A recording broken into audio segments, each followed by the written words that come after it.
video and when Avery came home to kind of tell you what happened, what was really going through your head?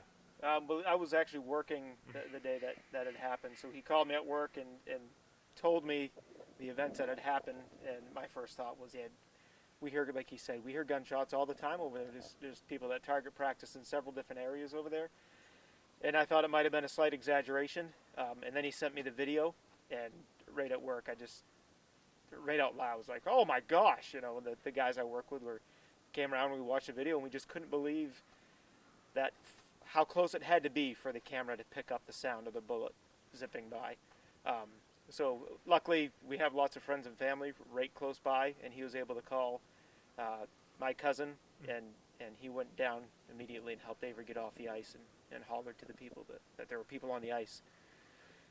So yeah, it was pretty tough to watch the first couple of times, but the more that we watched it, the more we realized that he's safe, you know, that what's done is done, and try to move forward and just use this as a safety message.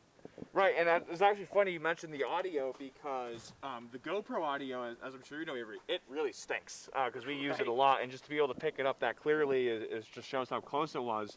And then so now, kind of as an official, you know, gun safety question, you know, I don't know if you talked to those folks that were shooting or whatnot, but what were they doing that was incorrect, and what should you do if you are going to be, you know, shooting on your own property or in a general shooting range or hunting or whatever like that? Sure. Well, this particular situation, when we found out where the shots were coming from, the Maine Warden Service investigated, and they found that they were shooting at a steel target, but the steel target was only inches above the ground. So if they were shooting short, it was hitting the ground and skipping by. They also didn't have an approved or a recommended backstop, so it was just a couple of small 4 or 5 inch trees between the target and the open ice where Avery was. And on the other side of Avery was a residence, and that residence have found the actual bullet in their driveway before. So it isn't the first time it's happened, it's just the first time it's been documented.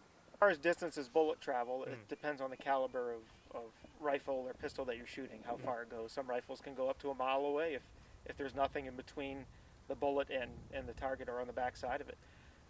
In this particular case, Avery was about 200 yards from the target, and like I said, there was minimal interference between the target and where he was. But as opposed to people needing to know what's there, is do your homework. You know, if you have a cell phone, you can pull up a map program and a satellite view and see what's on the backside of what you were shooting at. And in this case, if that would have been done, they would have seen there was a house right in between. You're right on the other side of the target. So it's just do your homework. You know, anybody can be a gun owner, but be a responsible gun owner and do your homework before you go shooting. And Matt, you kind of just touched on some gun safety stuff. Is there anything else that you would like to add? Maybe something that the wardens told you about this specific investigation, or really anything else? As far as target practice that we see a lot around here, is we see a lot of people that will just be driving down a road and find an open field without a house nearby and just plop up a stick with a target on it and start shooting. There are public ranges close by. The Maine Youth Fish and Game Association has 2 ranges. They have a 100-yard range and a 50-yard range, and it's open to the public every day of the week. And they have a 30-foot berm on the backside to eliminate any sort of ricochet out. And it's just, you might have to drive 10 or 15 minutes out of the way, but you don't have to worry about what happened Sunday out here.